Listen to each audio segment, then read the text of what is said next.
Siemanko, witam w pierwszym odcinku z pięknego Rio de Janeiro z Brazylii. Trzecia rano, pierwsza pobudka. Mówię, kurde, która godzina? Dobra. Przeleżałem do 4:45. Nie da się spać. Czekałem tylko w pokoju szybko, żeby zaczął się robić wschód. Idę pobiegać na plaży, potrenować. Na końcu, na początku Ipanemy, jestem tutaj na Copacabanie. Na początku Ipanemy była taka fajna siłownia, także biegnę tam, robię trening, wracam, śniadanko i zaczynam mój pierwszy dzień w Rio de Janeiro. Jest teraz 6:10.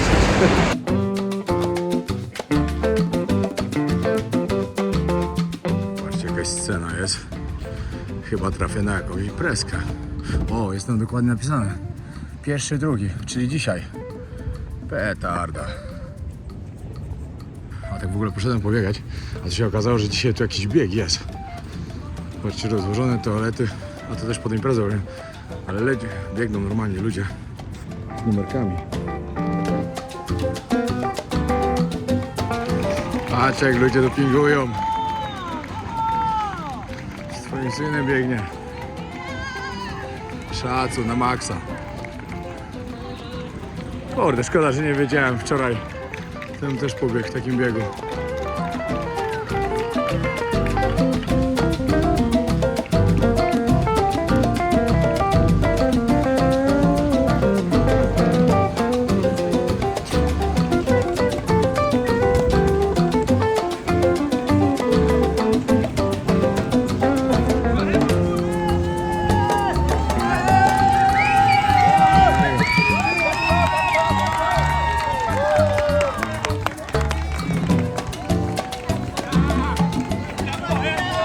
Dobra, dowiedziałem się.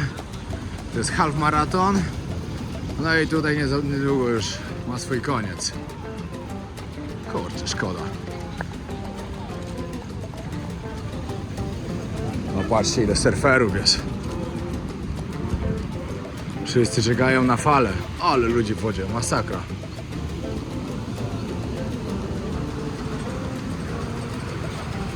Jak ja kocham Rio de Janeiro. Jedno z moich ulubionych miast na świecie.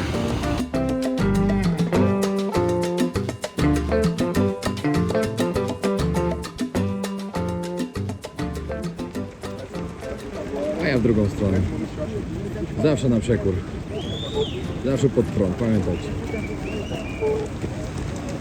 Jeśli chcecie osiągnąć sukces, nie możecie iść z tłumem. Zawsze swoją drogą. Piękny wschód się już robi, golden hour. A chciałem wam pokazać, kiedyś tutaj mieszkałem. Miesiąc czasu.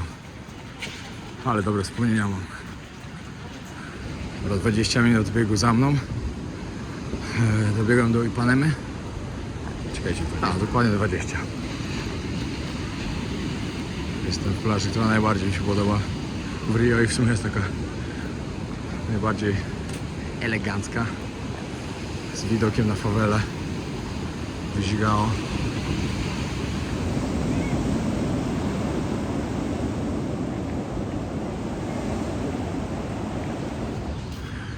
Chwila prawdy, czy siłka jest dalej, czy jej nie ma. W ogóle powiem wam, że jeszcze na ławkach widać ludzi, którzy od wczoraj imprezują. Jest siłownia.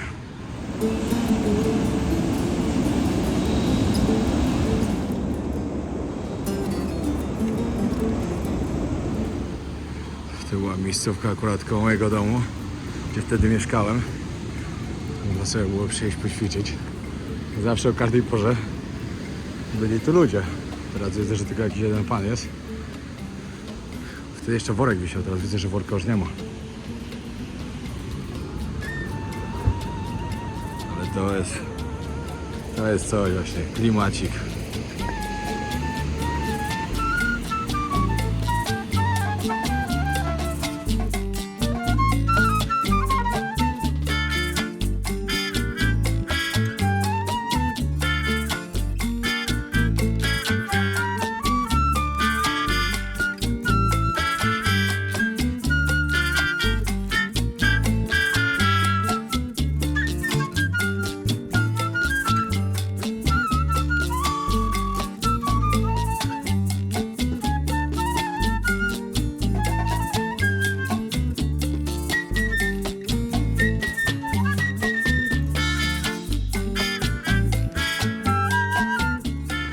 20 minut biegu za mną, 30 na ciężarkach. Teraz wam pokażę jeszcze taki fajny punkcik. No i kolejne 20 jeszcze. Trzeba biec do domu z powrotem. Coraz więcej surferów.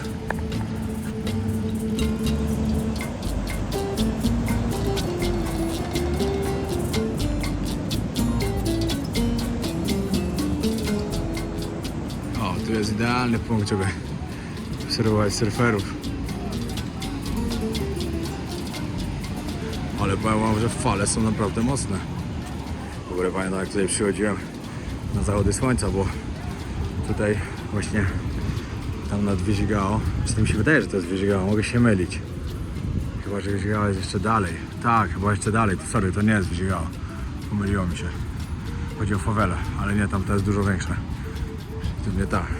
No i, ale właśnie tam, nad tymi górami pięknie zachodzi słońce.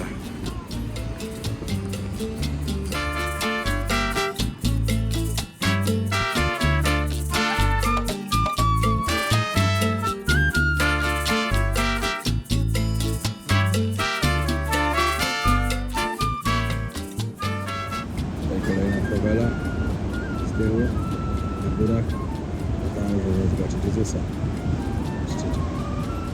Dzisiaj też będę, prawdopodobnie.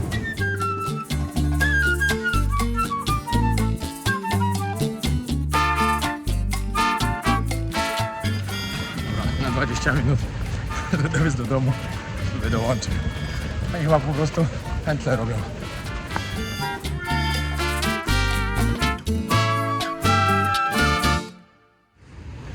A na filmach wydawał się większy. W ogóle muszę mu coś pogadać, bo nie wiem, ile osób o tym wie. Każdy myśli, że ja tylko Muay Thai trenuję. A ja wywodzę się typowo z brazylijskiego jiu-jitsu. To jest mój, czekajcie, bo światło, purpurowy pas, który otrzymałem w 2019 roku z rąk Rogera Gracie. W Londynie trenowałem. No, kawał czasu temu. Tak naprawdę, jakbym cały czas cisnął tak jak wtedy. Wtedy leciałem tak, że po 2 razy dziennie trenowałem jiu-jitsu. Jeździłem od jednych zawodów do drugich. Miałem ponad 100 stoczonych walk w jiu-jitsu. Naprawdę byłem niesamowicie w tym zakochany. No i teraz przyjechałem do Brazylii. Na coś właśnie związanego z tym, czyli z brazylijskim jiu-jitsu. I nie tylko. No jak w ogóle pomyślę to, że jakbym tak cały czas cisnął od tamtego czasu, to już bym miał czarny pas. Trzeba do tego wrócić. Bo czarny pas to jest mój cel w życiu. Żeby to zamienić na brązowe, a później na czarne. Spakowany już do hotelu, idę, ale po drodze jeszcze kawka i owocki. Owocki w Brazylii to jest coś pysznego. No, to jest hotel, w którym się zatrzymam dzisiaj. Premier Copacabana Hotel. Spoko, że był tańszy niż ten, który byłem wcześniej, ale jest dużo lepszy. Tutaj jest sauna, siłka, o, prowizorka, ale można coś porobić. Także to najważniejsze. Jest widoczek na tą stronę.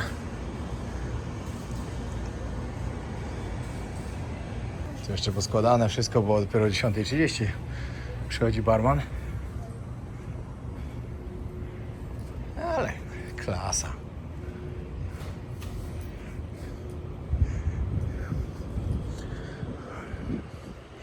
Pięknie tu wyglądają te góry. Tam fawela.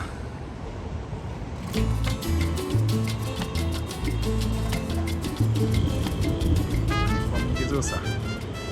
Jeden święty cudów świata.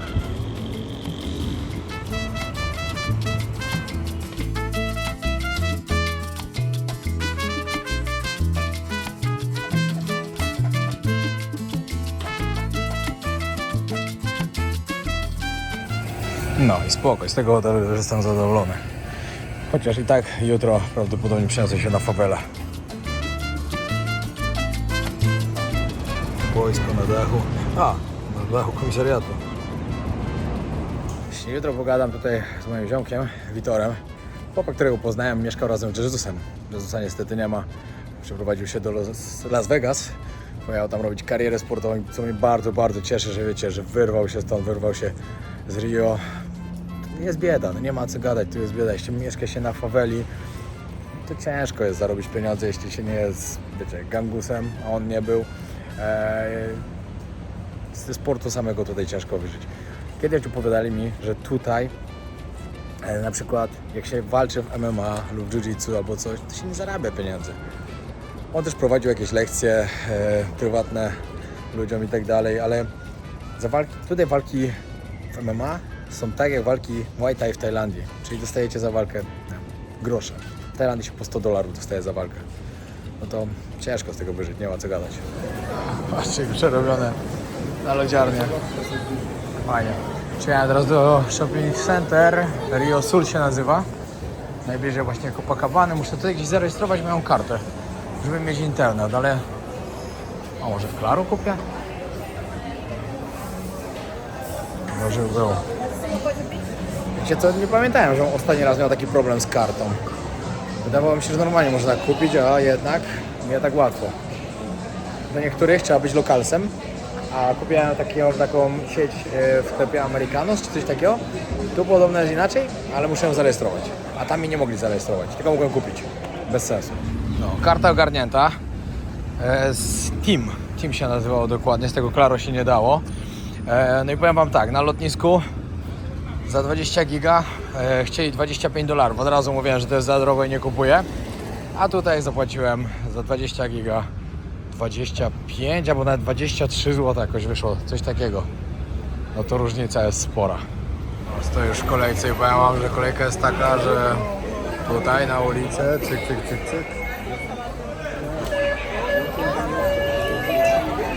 Trochę to zajmie, zanim się dostanę do wagonika. Można wyjść schodami, ale nie chciałem się cały spocić. Wolę kolejką jechać. Dobra, za bilet zapłaciłem 122 riale. To jest jakieś 90 zł. I to jest za kolejkę, za wejście na Jezusa i kolejkę z powrotem.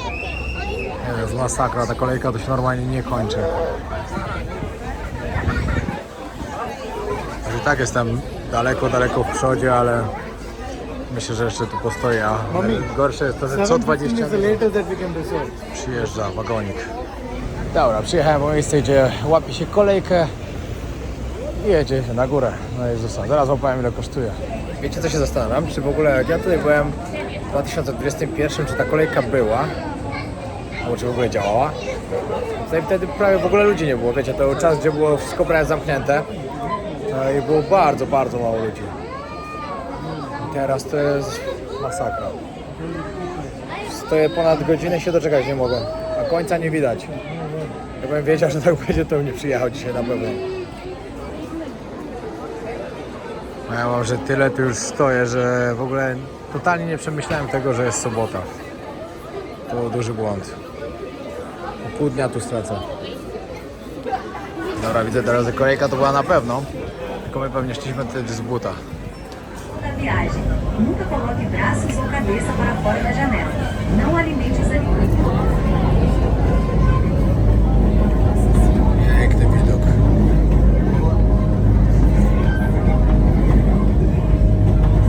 Dobra, dojechaliśmy na miejsce. Powiem wam, że drogę powrotną to chyba z buta pokonam, bo nie widzę większego sensu stać w takiej kolejce do tego tramwaju. No to jaka jest kolejka, czy stąd zjechać? Ja nie wiem, co to był za pomysł, żeby tu być w sobotę. Nie polecam. Nie polecam. Piotr Pająk. W ogóle w mojej głowie jest środek nocy. Powiem wam, że mi tak mózg wariuje. Spać mi się chce, słabo mi się i tak dalej. A tu naprawdę 14 dopiero. 10 godzin różnicy. No. Mam nadzieję, że parę dni. Mam nadzieję, że jutro już będzie dużo lepiej. No. No i moi kochani, wyszedłem. Jest tu tyle ludzi, że ja nie wiem, jak ja sobie w ogóle zdjęcie zrobię. No, pokazuję. Patrzcie, co tu się dzieje.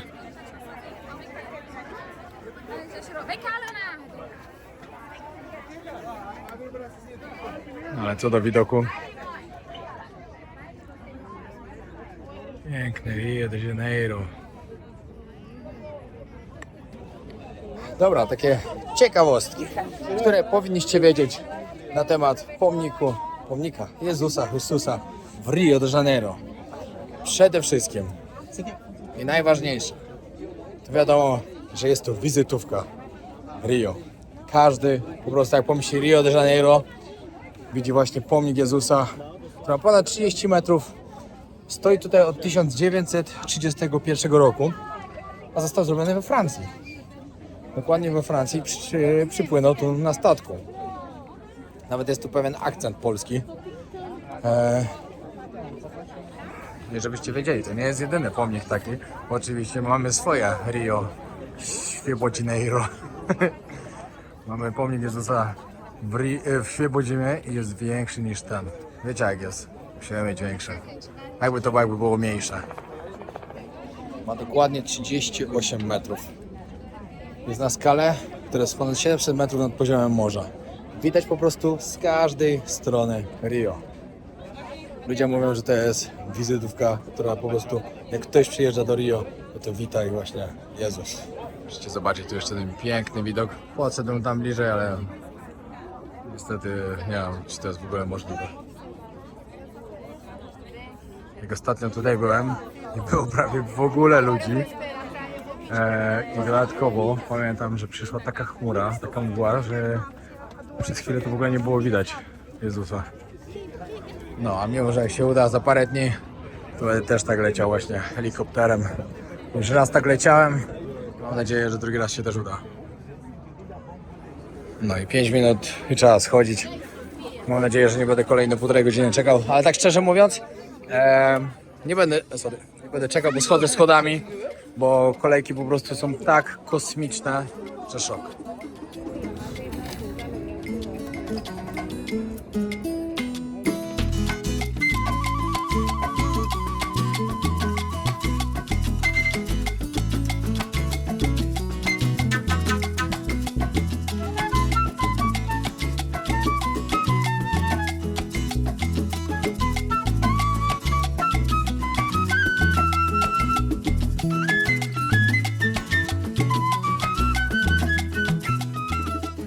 Dobra, spadam stąd, bo jeszcze dzisiaj muszę wam pokazać.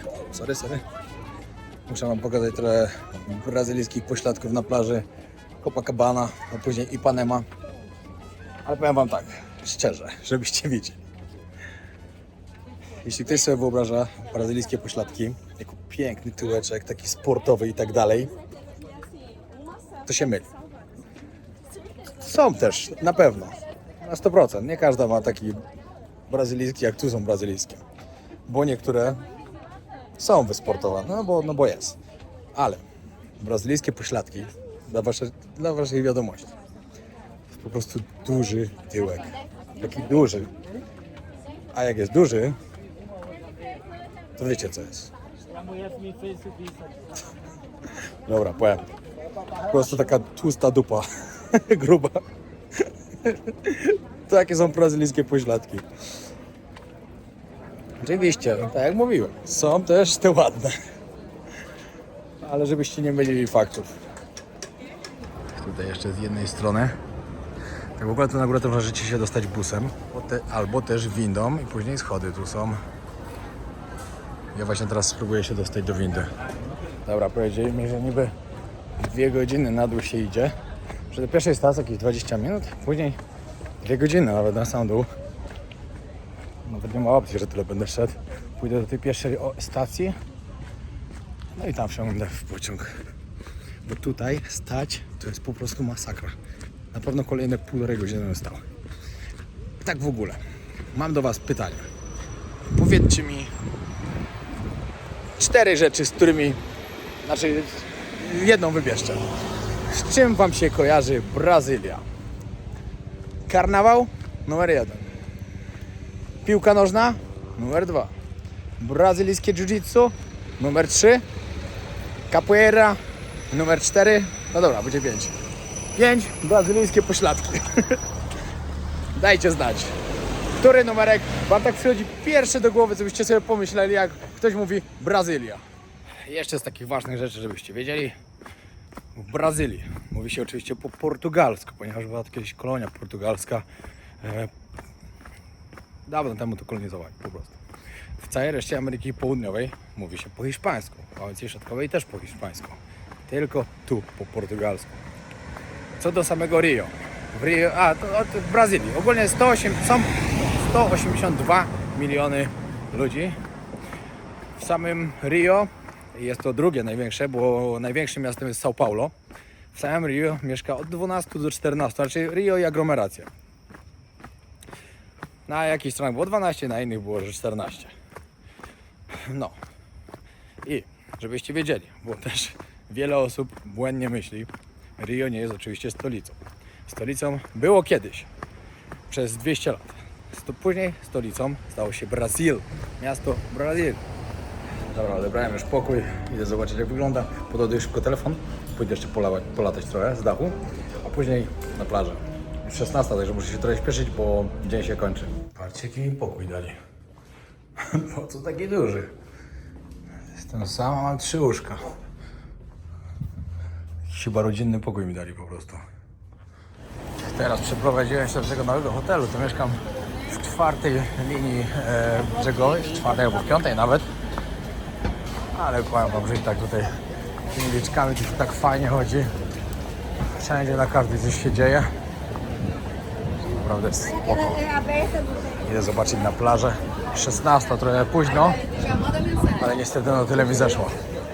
Oj, w ogóle acai, przysmak brazylijski, jagody, superfood, które są bardzo, bardzo zdrowe z Amazonii. To tutaj to jest naprawdę najbardziej popularny deser taki. Copacabana.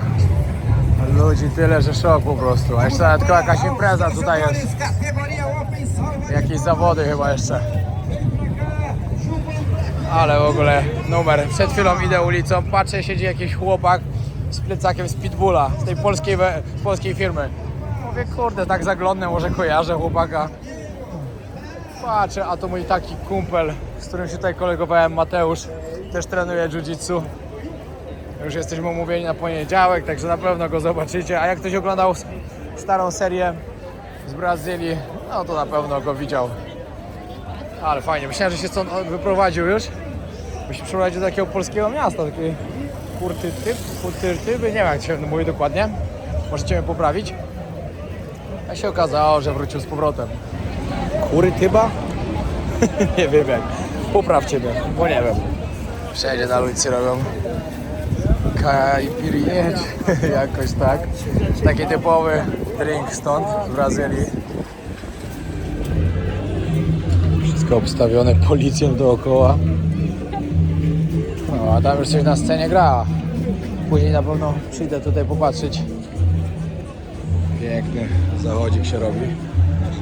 Zachodzik będzie właśnie tam, gdzie rano byłem, nad Ipanemą. Tutaj Golden Hour. Mega klimacik tu jest w tym mieście.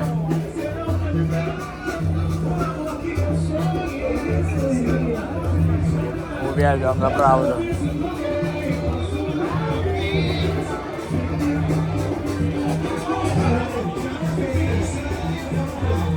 Patrzcie, jak niesamowicie wygląda. Wow. Cada día doy las gracias a esta vida. Cada día me nace nueva melodía. Yo sabía que algún día Tak walczę ze sobą. Ale stwierdziłem, że pójdę się drzemnąć na godzinkę i tak jak się obudzę, to będzie 19 dopiero, ale mam nadzieję, że się obudzę, bo no szkoda mi po prostu, jest sobota, Rio de Janeiro, wieczór, po prostu mi szkoda to przespać, wiecie jak jest. Wiecie jak przerąbane jest, jak się ma zmianę czasu 10 godzin i te 10 godzin na przykład do tyłu. Szok po prostu. Wczoraj o 17 mówię, dobra, idę się na chwilę zdrzemnąć, godzinka i idę na imprezę, bo akurat będzie dobra godzina, żeby wyjść.